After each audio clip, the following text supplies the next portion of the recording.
সবাইকে স্বাগত জানাচ্ছি নিউজ 24 সংবাদে। পুরো আয়োজনে আপনাদের সঙ্গে আছি আমরা দুজন, আমি আসিফ টিপু এবং আমি জান্নাতুল সাদিয়া। সরকার নির্বাচন প্রভাবিত করতে চাইলে পদত্যাগ করবেন প্রধান নির্বাচন কমিশনার। রাজশাহীতে মতবিনিময় সভায় এসব কথা বলেন তিনি। কোন পদ্ধতিতে নির্বাচন হবে এ বিতর্ক নিয়ে সিসি বলেন, পিআর পদ্ধতিতে নির্বাচন সংবিধানে নেই। যারা ভোট কেন্দ্র দখলের আশায় আছেন তাদের স্বপ্ন দুঃস্বপ্নে পরিণত হবে বলেও সতর্ক করেন তিনি। রাজশাহী থেকে মতিউর মর্তুজার তথ্যচিত্রে রিপোর্ট। বিগত ৩ নির্বাচনে অনিয়ম জালিয়াতির ক্ষত কাটিয়ে ফেব্রুয়ারির প্রথমার্ধে ভোট ধরেই এগোচ্ছে নির্বাচনী ট্রেন। এবার নির্বাচনকে উৎসবমুখর করতে যাবতীয় প্রস্তুতি নিচ্ছে ইসি। চূড়ান্ত ভোটার তালিকা ২ সপ্তাহের মধ্যে হবে প্রকাশ। সীমানা নির্ধারণ বিষয়ে আগামী সপ্তাহ পর্যন্ত চলবে শুনানি। চলছে ভোট কেন্দ্র বাছাইয়েরও কাজ। শনিবার সকালে রাজশাহীতে নির্বাচন কর্মকর্তাদের সাথে মতবিনিময় করেন প্রধান নির্বাচন কমিশনার এএমএম নাসিরউদ্দিন। সভায় রাজশাহী অঞ্চলের নির্বাচন কর্মকর্তাদের নির্বাচন বিষয়ে নানা দিক নির্দেশনা দিয়ে সিএসি জানান, নির্বাচন নিয়ে সরকার চাপ দিলে পদত্যাগ করবেন তিনি। যদি সরকার চাইবে তার ওনার হুকুম মতো কাজ করতে, নাসিরউদ্দিন আমাকে চেয়ারে দেখবেন আপনারা। ভোট জালিয়াতির বিষয়ে সতর্ক করে প্রধান নির্বাচন কমিশনার বলেন, যারা ভোট কেন্দ্র দখলের আশায় আছেন তাদের স্বপ্ন দুঃস্বপ্নে পরিণত হবে। নির্বাচন কমিশনের যেসব সদস্য স্ব-উদ্যোগে ভোট জালিয়াতিতে জড়িত ছিল তারা এবার অংশ নেবেন না নির্বাচন কার্যক্রমে। যারা ভোট কেন্দ্র দখল করার জন্য নিয়ত করে বসে আছেন, বাক্স দখল করার জন্য নিয়ত করে আছেন, তাদের স্বপ্ন ভঙ্গ হবে। কেন্দ্র দখল করে জিতবো, বাক্স দখল করে জিতবো, সেই সুযোগ ইনশাআল্লাহ তারা পাবে না। কোন পদ্ধতিতে নির্বাচন অনুষ্ঠিত হবে এ বিতর্ক নিয়ে প্রধান নির্বাচন কমিশনার বলেন, পিআর পদ্ধতিতে নির্বাচন সংবিধানে নেই। পিআর পদ্ধতি তো বিভিন্ন রাজনৈতিক দল দাবি করতেছে, এটা তো আমাদের কনস্টিটিউশনে নাই, আর কোনো আইনেও নাই। আমরা শাসনতন্ত্র এবং আইন দ্বারা গাইডেড, এর বাইরে আমরা যেতে পারি না। সিএসি আরও জানান, আইন শৃঙ্খলা পরিস্থিতির উন্নতি হয়েছে। ভোটের আগে অবৈধ অস্ত্র উদ্ধার অভিযান চলবে।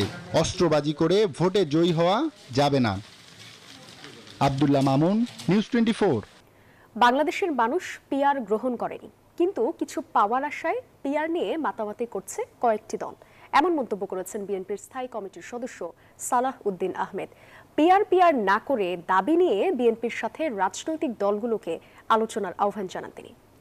কক্সবাজারে চকরিয়া বিএনপির সম্মেলনে এসব কথা বলেন তিনি। এদিকে জামালপুরে বিএনপির স্থায়ী কমিটির আরেক নেতা ইকবাল হাসান মাহমুদ টুকু বলেছেন, যারা পিআর চায় তারা ৭১-এ এই দেশের স্বাধীনতার বিরোধিতা করেছে।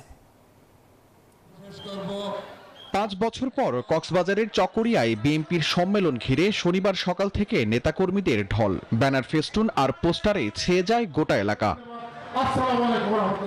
সম্মেলনে যোগ দেন বিএনপির স্থায়ী কমিটির সদস্য সালাউদ্দিন আহমেদ। বলেন, পিআর সাধারণ মানুষ গ্রহণ করেনি, তাই ভোটের অধিকার প্রয়োগের মধ্য দিয়ে নির্বাচিত সরকার গঠন করতে হবে।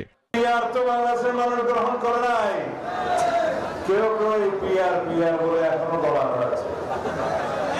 উদ্দেশ্য কিন্তু পিআর না, উদ্দেশ্য হচ্ছে পিআর করে যদি কিছু পায়। যাই হোক, আমরা আলাপ আলোচনা করবো। যে সমস্ত ভাইয়েরা, যে সমস্ত রাজনৈতিক দলেরা পিআর করে আপনারা হয়রান পেরেশান হয়ে যাচ্ছেন, আসুন আলাপ আলোচনা করি। আপনাদের কি দাবি দেওয়া আছে সে সমস্ত আমরা শুনবো এবং আমরা গণতন্ত্রের প্রতিষ্ঠা করবো। এদিন জামালপুরে ৯ বছর পর অনুষ্ঠিত হয় বিএনপির দ্বিবার্ষিক সম্মেলন, যেখানে স্থায়ী কমিটির সদস্য ইকবাল হাসান মাহমুদ টুকু বলেন, পিআর তারাই চায় যারা ৭১-এ এই দেশের স্বাধীনতার বিরোধিতা করেছে। পিআর পদ্ধতি কি? পিআর পদ্ধতি হচ্ছে ভোট দিব সন্দ্বীপে, আর প্রার্থী থাকবে হলো মালদ্বীপে। এটার নাম হলো পিআর পদ্ধতি। আমাদের বাংলাদেশের মানুষ যারা ভোট করে, ভোট দেয়, তারা তাদের প্রার্থীকে দেখতে চায়।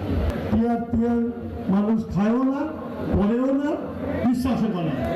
দ্বিবার্ষিক সম্মেলন ও সমাবেশ ঘিরে দিনব্যাপী নেতাকর্মীদের মধ্যে ব্যাপক উপস্থিতি ও উৎসাহ উদ্দীপনা লক্ষ্য করা যায়। শাহরিয়ার কবির, নিউজ 24, ঢাকা। জনগণ নির্বাচনমুখী হলে কোনো ষড়যন্ত্র কাজে আসবে না, এমন মন্তব্য করেছেন স্বরাষ্ট্র উপদেষ্টা জাহাঙ্গীর আলম চৌধুরী। প্রধান উপদেষ্টার ঘোষিত সময় অনুযায়ী ফেব্রুয়ারিতে নির্বাচনের জন্য আইন শৃঙ্খলা বাহিনী সব ধরনের প্রস্তুতি নিয়েছে বলেও জানান তিনি। শনিবার বিএডিসি হিমাগার পরিদর্শন শেষে এসব কথা বলেন স্বরাষ্ট্র উপদেষ্টা। ফেব্রুয়ারিতে নির্বাচন ধরেই প্রস্তুত হচ্ছে আইন শৃঙ্খলা বাহিনী। নির্বাচনের আগে 5 আগস্টের পর লুট হওয়া সব অস্ত্র উদ্ধার করতে চায় তারা। তবে নির্বাচন বানচালের ষড়যন্ত্র হচ্ছে বলে অভিযোগ করছে বিভিন্ন রাজনৈতিক দল। শনিবার দুপুরে বাংলাদেশ কৃষি উন্নয়ন কর্পোরেশন বিএডিসি হিমাগার পরিদর্শনে গিয়ে স্বরাষ্ট্র উপদেষ্টা জানালেন, জনগণ নির্বাচনমুখী হলে কোনো ষড়যন্ত্র কাজে আসবে না। যার যার মত শেষে প্রকাশ করতে পারতে, জনগণ হলো ডিসিশন নিবে। মানে জনগণ যে সময় ভোটারমুখী হয়ে যাবে এবং পলিটিক্যাল পার্টিগুলো যেন ভোটারমুখী হয়ে যাবে, সেই সময় দেখবেন এই সব কিছু কেউ কোনো বাধা দিতে পারবে না। এটা হলো জনগণ হলো আমাদের মেইন ফ্যাক্টর। অস্ত্র উদ্ধারের প্রসঙ্গে এক প্রশ্নের জবাবে স্বরাষ্ট্র উপদেষ্টা বলেন, শুধু নির্বাচন উপলক্ষে না, দেশে অন্য সময়ও যেন কোনো ধরনের অস্ত্র ঢুকতে না পারে সে বিষয়ে পদক্ষেপ নেওয়া হবে। আজকেও কিন্তু অস্ত্র উদ্ধার হয়েছে। অস্ত্র এটা কিন্তু একটা চলমান প্রক্রিয়া, এটা কিন্তু ডেইলি অস্ত্র উদ্ধার হচ্ছে। ইলেকশনের আগে আমরা আশা করতেছি প্রায় অস্ত্র আমরা উদ্ধার করে ফেলবো। নির্বাচন নিয়ে আওয়ামী লীগের বক্তব্যের প্রসঙ্গে স্বরাষ্ট্র উপদেষ্টা বলেন, যার যার মত সে প্রকাশ করতে পারে, সিদ্ধান্ত নেবে জনগণ। আমাদের ক্ষেত্রে নির্বাচনের প্রস্তুতি যেভাবে নেওয়া দরকার আমরা ওভাবে প্রস্তুতি নিচ্ছি। আল্লাহ দিলে ফেব্রুয়ারি মাসে নির্বাচন করতে আমাদের কোনো ধরনের অসুবিধা হবে না। এটা হলো ফেসবুক দেশ, হলো আমরা স্বাধীন দেশ। আপনারা কিন্তু আগে অনেক কিছু প্রকাশ করতে পারেন নাই, এখন আপনারা সব কিছু প্রকাশ করতে পারেন। পরে দারুসালাম থানার কার্যক্রম পরিদর্শন করেন স্বরাষ্ট্র উপদেষ্টা। জানান, ডিএমপিতে যেসব থানার নিজস্ব ভবন নেই তাদের স্থায়ী ভবনের বিষয়ে কাজ করছে সরকার। নিউজ 24, ঢাকা। রাষ্ট্র সংস্কারের আলোচনার তর্ক বিতর্ক হতাশা তৈরি করেছে বলে মন্তব্য করেছেন বিএনপির মহাসচিব মির্জা ফখরুল ইসলাম আলমগীর। বলেন, গণতন্ত্রে তর্ক বিতর্ক থাকবেই, তবে মাঝে মধ্যে তা হতাশার জায়গায় পৌঁছে যাচ্ছে। উগ্রবাদ ছড়ানোর চেষ্টা হতাশা তৈরি করছে বলেও জানান তিনি। মির্জা ফখরুল বলেন, রাষ্ট্র কাঠামো না পাল্টিয়ে জোড়া তালি দিয়ে কোনো পরিবর্তন সম্ভব নয়। জাতীয় প্রেস ক্লাবের সামাজিক সুরক্ষা শীর্ষক এই সংলাপের আয়োজন যোগ দেন বিএনপি মহাসচিব মির্জা ফখরুল ইসলাম আলমগীর। এ সময় মানুষের প্রগতিশীল চিন্তাকে ভিন্ন খাতে নিয়ে উগ্রবাদ ছড়িয়ে দেওয়ার চেষ্টা চলছে বলে অভিযোগ করেন বিএনপি মহাসচিব। জানান, শান্তিপূর্ণভাবে ক্ষমতা হস্তান্তরের প্রক্রিয়া তৈরি না হলে কাজে আসবে না সংস্কার। তর্ক বিতর্ক তো হবেই গণতন্ত্রের মধ্যে, কিন্তু এমন জায়গায় যাচ্ছি মাঝে মাঝে যে জায়গায় গিয়ে হতাশা এসে যায়। আমি যখন আপনার জনগণের যে বৈষম্য কমিয়ে আনতে চাই, তার আর্থিক বৈশিষ্ট্য বৈষম্য সবকে কমিয়ে আনতে চাই, তখন যদি আমি দেখি যে সম্পূর্ণ ভিন্নভাবে ভিন্ন চিন্তা করা হচ্ছে এবং সেটাকে ডাইভার্ট করার চিন্তা করছে মানুষের চিন্তা ভাবনাগুলোকে, এবং একটা উগ্রবাদ ছড়িয়ে দেওয়ার চেষ্টা করা হচ্ছে, তখন তো হতাশা আসবেই। প্রেস ক্লাবে অন্য এক অনুষ্ঠানে যোগ দেন স্থায়ী কমিটির সদস্য ডক্টর মঈন খান। বলেন, সংস্কার ইস্যুতে তাড়াহুড়োর সুযোগ নেই। আমি সুইচ টিপে দিব, সংস্কার হয়ে যাবে এক মুহূর্তে, আবার সুইচ অফ করে দেব, বাতি নিভে যাবে। পুরাতন প্রজন্ম থেকে নতুন প্রজন্মে যে রূপান্তর, সেটা কিন্তু ইলেকট্রিক সুইচের মতো হয় না। আমি বাতি জ্বালিয়ে দিলাম, নতুন প্রজন্ম আসলো, এভাবে হয় না। এটা একটা কন্টিনিউয়াস প্রসেস। এদিকে ঢাকা রিপোর্টার্স ইউনিটিতে ফেসিস্ট আমলের গণমাধ্যম শীর্ষক আলোচনায় অংশ নেন স্থায়ী কমিটির সদস্য আমির খসরু মাহমুদ চৌধুরী। রাজনীতি, অর্থনীতি সহ সব ক্ষেত্রে গণতন্ত্রের প্রতিফলন ঘটানোর তাগিদ দেন তিনি। এটা নতুন বাংলাদেশ এবং মানুষের আকাঙ্ক্ষা প্রত্যাশার জায়গাটা অন্য জায়গায় চলে গেছে। যে সমস্ত রাজনীতিবিদ বুঝবে না, যে রাজনৈতিক দল বুঝবে না, তাদের কোনো ভবিষ্যৎ নাই বাংলাদেশে। রাজনীতি শুধু গণতন্ত্রায়ন করলে চলবে না, আপনার অর্থনীতিকে গণতন্ত্রায়ন করতে হবে, আপনার মিডিয়াকে গণতন্ত্রায়ন করতে হবে। গণতন্ত্র খালি ভোট দিয়ে সরকার গঠন করলে হবে না, প্রত্যেকটি জায়গায় গণতন্ত্রের প্রতিফলন যদি ঘটাতে না পারেন তাহলে গণতন্ত্র কাজ করবে না। ক্ষমতায় আসলে দেশে মুক্ত সাংবাদিকতা নিশ্চিত করতে কমিশন গঠন করা হবে বলেও জানান বিএনপির এই নেতা। ফজলে রাব্বি সৌরভ, নিউজ 24, ঢাকা।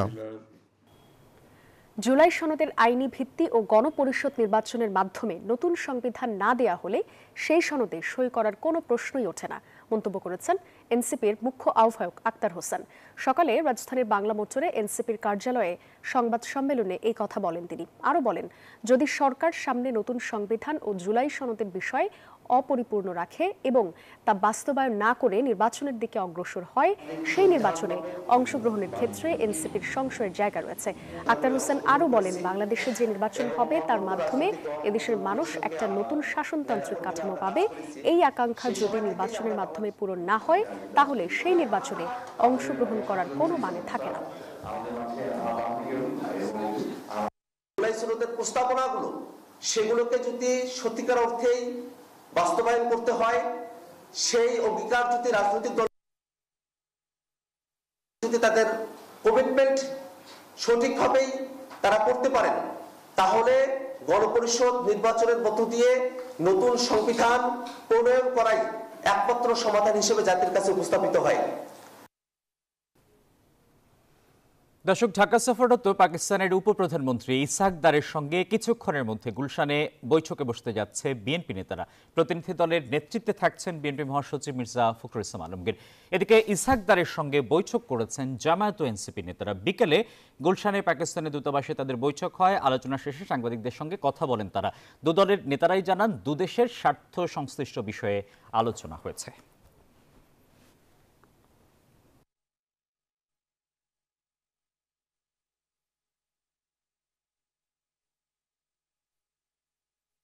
আমরা বাংলাদেশের জনগণের যে পারসেপশন, সেটা তাদের কাছে উপস্থাপন করার চেষ্টা করেছি।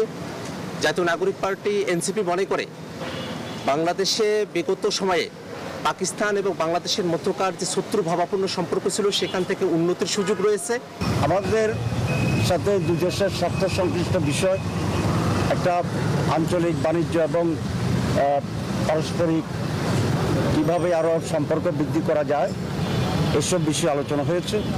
দর্শক, এ বিষয়ে আরো জানতে গুলশান থেকে সরাসরি যুক্ত করছি সহকর্মী আরিফুল ইসলামকে। আরিফ, দুটো বিষয়, বিএনপির প্রতিনিধি দল এই বৈঠকে অংশ নিচ্ছে, কারা কারা উপস্থিত হয়েছেন, বৈঠকে কি নিয়ে আলোচনা হতে পারে? এর আগে দুটি দল বৈঠক করেছে, জামায়াত এবং এনসিপি। এই দুটি বৈঠক সম্পর্কেও জানাবেন। জি আসিফ টিপু, এই মুহূর্তে আমি গুলশানে যে পাকিস্তানের যে দূতাবাস রয়েছে সেই দূতাবাসের পাশেই রয়েছে। আর কিছুক্ষণ আগে হচ্ছে বিএনপির মহাসচিব মির্জা ফখরুল ইসলামের নেতৃত্বে হচ্ছে একটি প্রতিনিধি দল হচ্ছে ভিতরে প্রবেশ করেছেন। আর আপনি জানেন যে পাকিস্তানের যে উপপ্রধানমন্ত্রী ইসহাক দার, তার সাথে বৈঠক করার জন্য মূলত তারা প্রবেশ করেছেন। আর এর আগে হচ্ছে জামায়াত ইসলামীর নায়েবে আমিরের নেতৃত্বে হচ্ছে 5 সদস্যের একটি দল হচ্ছে এখানে বৈঠক করেছে। আর তারও আগে হচ্ছে এনসিপির হচ্ছে 7 সদস্যের একটি দল হচ্ছে এখানে বৈঠক করেছেন। আর তারা বৈঠক করে এসে হচ্ছে আমাদেরকে জানিয়েছেন যে বাংলাদেশ এবং পাকিস্তানের মধ্যে যে সম্পর্ক উন্নয়নের যে বিষয়টি, এই বিষয়টিকে গুরুত্ব দেওয়া হয়েছে। সেই সাথে এনসিপি নেতারা বলছেন যে 71-এ যে অমীমাংসিত যে বিষয়গুলো রয়েছে সেগুলো তারা পুনরুদ্ধার বা সম্পর্ক কীভাবে উন্নয়ন করা যায়, সেগুলো মীমাংসার মাধ্যমে কীভাবে সম্পর্ক উন্নয়ন করা যায় সেই বিষয়টিতে জোর দেওয়া হয়েছে। সেই সাথে পাকিস্তানের যে উপপ্রধানমন্ত্রী তিনি আবার আশ্বাস দিয়েছেন যে তারাও কিন্তু এই মীমাংসা, যেই অমীমাংসিত যে বিষয়গুলো রয়েছে সেগুলো তারা মীমাংসা করার জন্য প্রস্তুত রয়েছেন, এমনটা কিন্তু বলছেন। আর সেই সাথে জামায়াত ইসলামের নেতৃবৃন্দ এসেও কিন্তু সংবাদ সম্মেলন করেছেন। তারা বলছেন যে বাংলাদেশ এবং পাকিস্তানের মধ্যে যেহেতু মুসলিম রাষ্ট্র হিসেবে দু দেশেরই মধ্যে হচ্ছে সম্পর্ক কীভাবে উন্নয়ন করা যায়, সামনে কীভাবে এগিয়ে নিয়ে যাওয়া, সেই বিষয়গুলো গুরুত্ব দেওয়া হচ্ছে। সেই সাথে হচ্ছে সার্ককে কীভাবে আরও বেশি আগে থেকে আরও বেশি ত্বরান্বিত করা যায়, সার্কের কার্যক্রম, সেই বিষয়টিও গুরুত্ব দেওয়া হয়েছে। আর এই মুহূর্তে হচ্ছে বিএনপি নেতাকর্মীরা হচ্ছে বৈঠক করছেন। বৈঠক শেষে হচ্ছে বের হয়ে হয়তো বা কথা বলবেন, এরপর হবে আমরা আপনাদেরকে বাকি তথ্য জানাতে পারবো। আর সেই সাথে আরেকটা বিষয় জানিয়ে রাখি হচ্ছে আগামীকাল হচ্ছে যে উপপ্রধানমন্ত্রী ইসহাক দার রয়েছেন, তিনি হচ্ছে বিএনপি চেয়ারপারসন বেগম খালেদা জিয়ার সাথে হচ্ছে বৈঠক করবেন। সেই সাথে হচ্ছে পররাষ্ট্রমন্ত্রী তৌহিদ হোসেনের সাথে তিনি বৈঠক করবেন। এছাড়া বাংলাদেশের যে প্রধান উপদেষ্টা ডক্টর মোহাম্মদ ইউনূসের সাথে তিনি বৈঠক করবেন। এছাড়া বিভিন্ন কার্ডিফ, আপনাকে ধন্যবাদ। দর্শক, গুলশান থেকে জানাচ্ছিলেন সহকর্মী আরিফুল ইসলাম। বিএনপির ভারপ্রাপ্ত চেয়ারম্যান তারেক রহমান ঘোষিত রাষ্ট্র মেরামতের 31 দফা প্রচারের অংশ হিসেবে লিফলেট বিতরণ কর্মসূচির আয়োজন করা হয় কুড়িল 300 ফিট থেকে যমুনা ফিউচার পার্ক পর্যন্ত। বিকেলে লিফলেট বিতরণে অংশ নেন ঢাকা মহানগর উত্তর বিএনপির যুগ্ম আহ্বায়ক SM জাহাঙ্গীর হোসেন ও খিলক্ষেত কুড়িল বিএনপির অঙ্গ সংগঠনের নেতৃবৃন্দ। এ সময় SM জাহাঙ্গীর বলেন, বিএনপি গণতন্ত্রে বিশ্বাসী, তাই কোনো পিআর পদ্ধতিতে নয়, গণতান্ত্রিক উপায়ে সরকার গঠন করতে চায়। যারা পিআর পদ্ধতি চায় তারা গণতন্ত্রে আস্থা রাখে না বলে মন্তব্য করেন তিনি। এছাড়া তিনি বলেন, আগামীর বাংলাদেশ হবে তারেক রহমানের বাংলাদেশ, আর সেই লক্ষ্যে নির্বাচনের জন্য অবিরাম কাজ করে যাওয়ার জন্য কর্মীদের প্রতি আহ্বান জানান।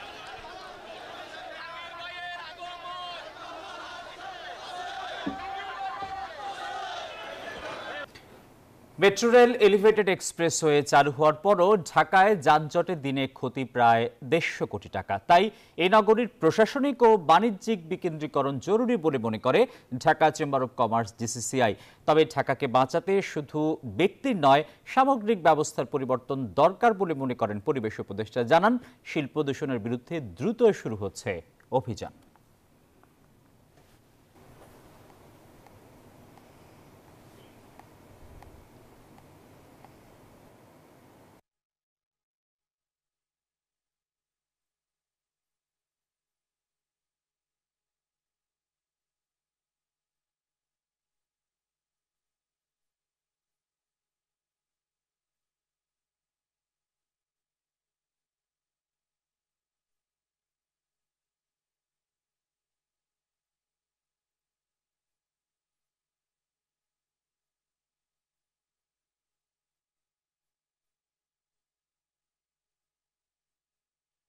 ডাকসু নির্বাচনে কেউ বাধা দিলে তাদের গোমর ফাঁসের হুঁশিয়ারি দিয়েছেন ঢাবি উপাচার্য ডক্টর নিয়াজ আহমেদ খান।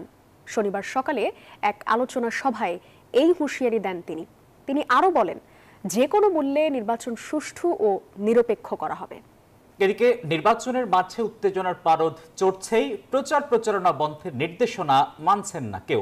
বিতর্কিত প্রার্থী এবং আচরণবিধি লঙ্ঘন নিয়েও রয়েছে নানা প্রশ্ন।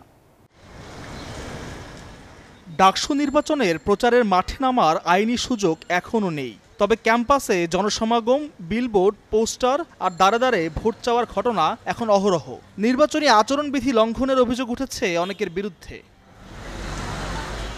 প্রার্থীরা অবশ্য বলছেন, সুস্পষ্ট কোনো নির্দেশনা না থাকায় তারা দ্বিধায় রয়েছেন। নির্বাচন কমিশনের জায়গা থেকে আমাদেরকে কোনো কিছু এখন পর্যন্ত বলা হয় নাই। এটাই আমাদের জীবনে প্রথম নির্বাচন, সুতরাং বিশ্ববিদ্যালয় প্রশাসনের উচিত ছিল যে এটা এক ধরনের তাড়াহুড়া করে আনুষ্ঠানিকতা ডাকসু নির্বাচন না করে সবাইকে প্রথমে নির্বাচন আচরণবিধি সম্পর্কে সম্যক ধারণা দেওয়া। একটি সেশন তো তারা নিতেই পারতো যারা প্রার্থী রয়েছে। এদিকে বৈধ প্রার্থীর তালিকায় ভিপি পদে একজনের নাম থাকা নিয়ে ক্ষুব্ধ কেউ কেউ। 19 সালে যারা আমার উপরে হামলা করেছে যেই ব্যক্তি, উনিও এখন ডাকসুর প্রার্থী। তার বিরুদ্ধে আমরা ফৌজদারি অভিযোগ দিয়েছি, সেগুলো অন রেকর্ড আছে ভাই। গুগলে সার্চ দিলেও এই যে আপনাদের এই যে নিউজ 24-এর সেই লাইভগুলো এখনো আছে। তারা যে মারতেছে, হ্যাঁ, সেখানে একজন নারী শিক্ষার্থী তার পেটে লাথি মারা হয়েছে। অন্যদিকে নারী পুরুষের সমতা প্রতিষ্ঠার অঙ্গীকার নিয়ে সরব ছাত্রদল সমর্থিত প্রার্থীরা। ষড়যন্ত্রকারীদের নিয়ে শঙ্কার কথাও বলছেন তারা।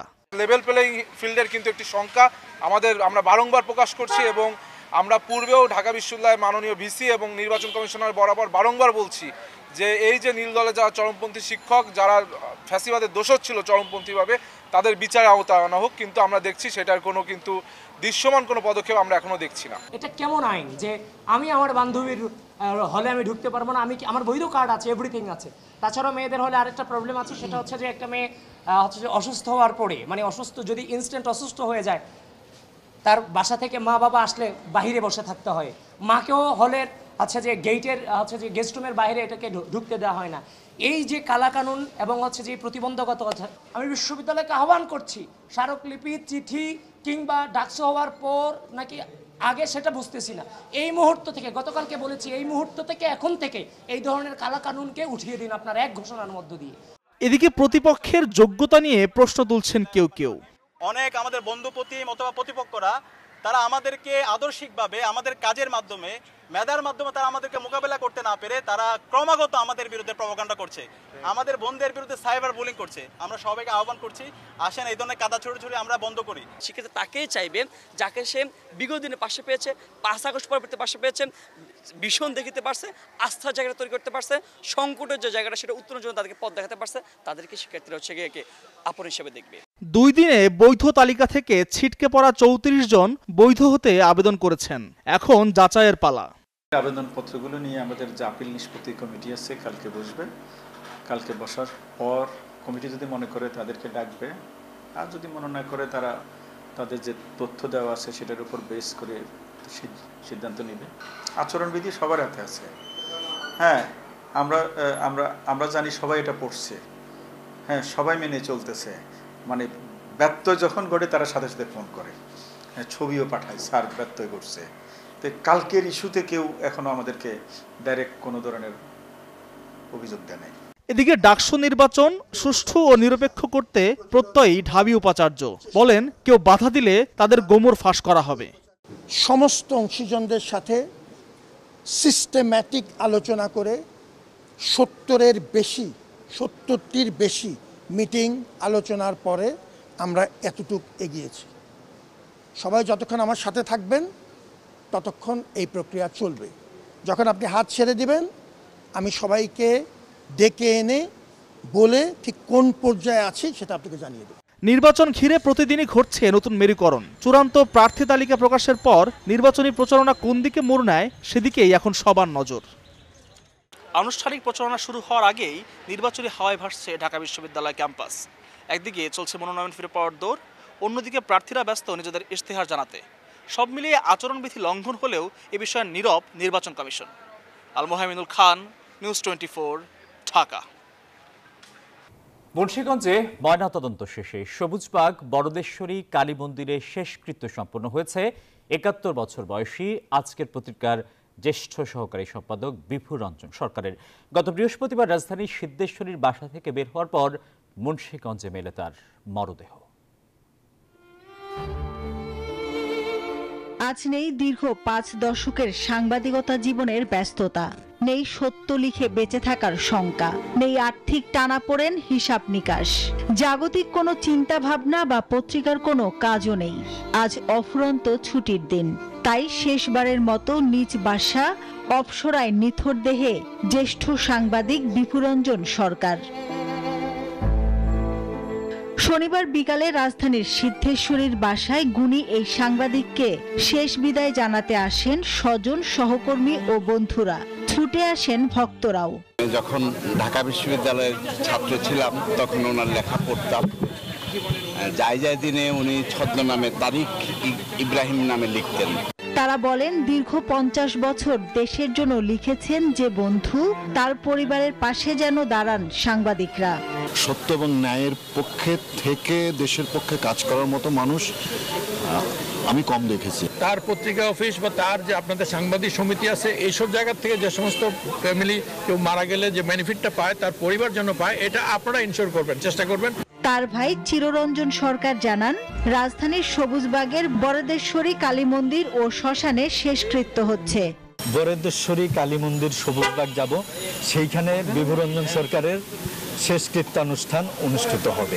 কোনো কথাই এখন আমাদের বলার মতো বাস্তবতা নেই। এর আগে মুন্সিগঞ্জ জেনারেল হাসপাতালের মর্গে পুলিশ ও স্বজনদের উপস্থিতিতে ময়নাতদন্ত সম্পন্ন হয়। বিভুরঞ্জনের শরীরের বাইরে ও ভেতরে আঘাতের কোনো চিহ্ন নেই বলে জানিয়েছেন ময়নাতদন্ত সম্পন্নকারী চিকিৎসক।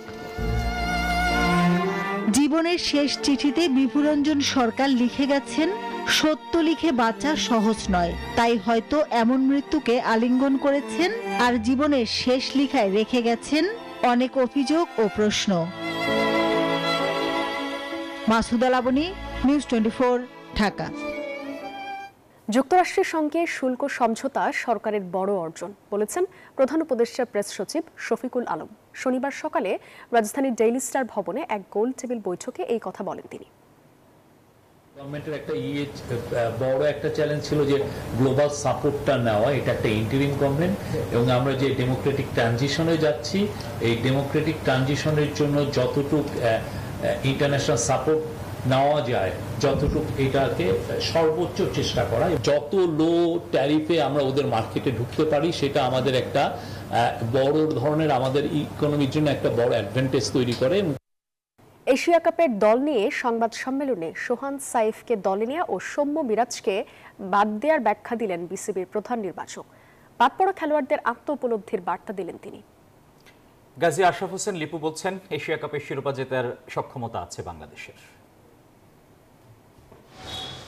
এশিয়া কাপে 3 বার ফাইনাল খেলেও এখনো শিরোপার দেখা পায়নি বাংলাদেশ। টি-20 ফরম্যাটে পিছিয়ে থাকলেও এবার আরব আমিরাত থেকে শিরোপা নিয়ে আসার স্বপ্ন দেখছেন প্রধান নির্বাচক। কিন্তু আলোচনায় প্রশ্ন ছিল হঠাৎ করে কিভাবে সাইফ হাসান এশিয়া কাপের মতো বড় মঞ্চে জায়গা পেলেন, তার ভূমিকা কি হবে, কতদিনই বা সুযোগ দেয়া হবে।